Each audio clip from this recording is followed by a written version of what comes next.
kitchen. Today we have a different kind of video. Today I'm going to be doing a recipe for you guys and showing you how I make it. This is a first recipe for me, so hopefully it turns out okay, and I'll let you know. My husband will be the taste tester. This is actually a recipe for him. We are starting, well, I'm partially doing it with him. He's completely doing it. He's starting the paleo lifestyle, and he has an autoimmune disease. He has two, actually. He has lupus and myositis, and he has been reading this book, The Paleo Approach.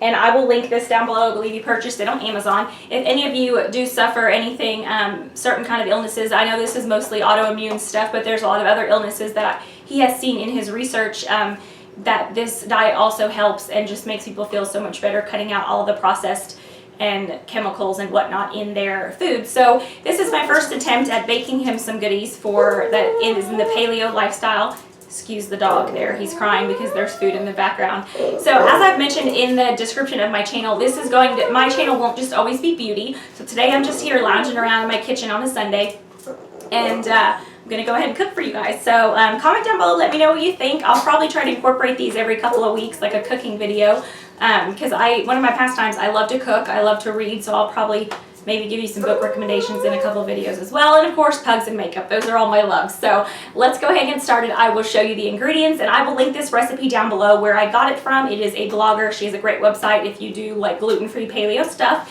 And again, I will link this book down below as well. So let's get started, guys. Okay, so we're going to go ahead and get started. I have you zoomed into my ingredients that I've already kind of put in containers, measured out, so that this wouldn't be a crazy long video with me going crazy measuring everything out. What I'm making today is moist chocolate zucchini bread. It is nut-free, grain-free, it's gluten-free, it is paleo approved, and I will again link the website down below. I have my ingredients here, and I'm going to put everything into this bowl, and I'm just going to go ahead and go over the ingredients first, and then I'll start mixing. What I have here is some organic vanilla extract. The recipe calls for, where did it go? 1 teaspoon of vanilla extract. What I have here is 2 tablespoons of coconut flour, organic, because again, this is paleo approved. And right here I have 2 brown eggs whisked. Here I have mixed a couple things. I have a teaspoon of cinnamon. I have half a teaspoon of baking powder and half a teaspoon of baking soda. Here I have a 1/4 cup of organic cocoa powder. And here I have a 1/4 cup of raw honey, organic raw honey. Here I have 3/4 cups of, you can use, the recipe says you can use sun butter or any nut butter, and this here is almond butter.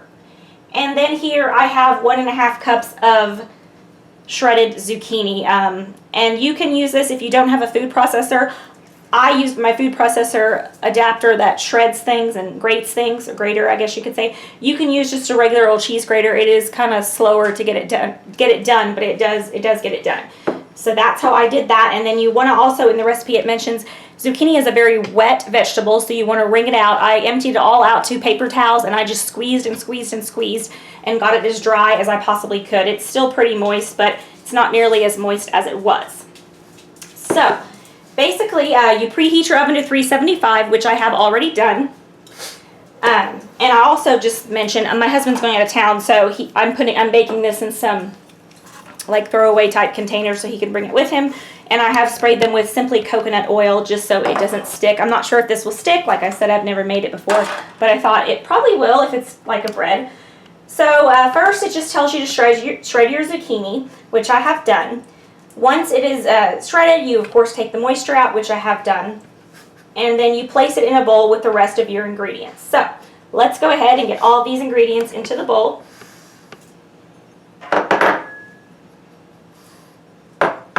Get my dry ingredients in first. I'm probably going to have to, I have a spatula here because I figure what I'm going to have to do is scoop out the honey because it is pretty sticky. And what better to do that with than a trusty spatula. That is there. Got my nut butter. I left the spoon in because this I also have to scoop out. Sure hope this turns out well. In the pictures it sure did look good and it had good reviews, so we shall see. And eggs. I always like to leave the whisk in just to give it one more little whisk before I dump it in. And we'll add the zucchini. Okay, so once everything is added, it said use a large spoon to mix until all ingredients are combined and you have a deep chocolate color. So we'll just use this spatula since it's already in there. I guess we'll just keep on stirring.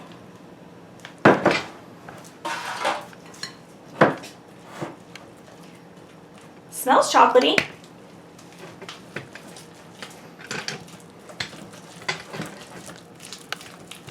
I know a friend of mine has made zucchini brownies because she does gluten-free and I think she's does something else, some special diet that I'm not sure. It's not paleo, but she has made zucchini brownies. I actually thought they were quite delicious. And she's made a lot of different things with like almond flour and coconut flour and like whey protein and stuff like that. So that looks pretty good so far. It's starting to look chocolatey. It looks like it's all coming together and getting combined.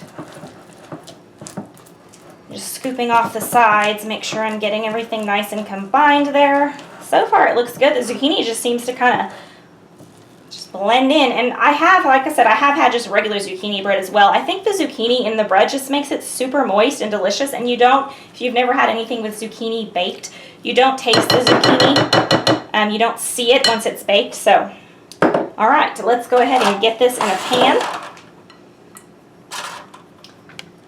Hoping this pan is big enough. If not, I have a couple more pans.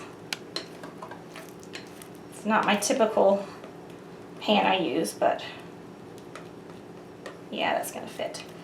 I like using spatulas again because you see just how easy you can just kind of scoop everything out. All right, so we have it in there. And now it is ready to go in the oven. So I'm gonna place this in a preheated oven to 375 degrees. And it will cook for 25 to 35 minutes. The blogger that has this recipe said hers took almost 35 minutes. Of course, you just stick a toothpick in it to see how it comes out like you do with anything that you bake. So let's go ahead and get this in the oven, and I'll come back whenever it's completely done and show you the finished look. Thanks, guys. Okay, so here we have the finished bread. We have cut out a piece, and here is the piece. It looks like chocolate loaf of bread, and my husband approves. So there you go. That recipe turned out great, and I will link the recipe down below, and you should check out the rest of her stuff because she has some pretty good recipes that I'm going to try. So you'll be seeing some of those in the future, I'm sure. Thanks for watching, guys. Bye.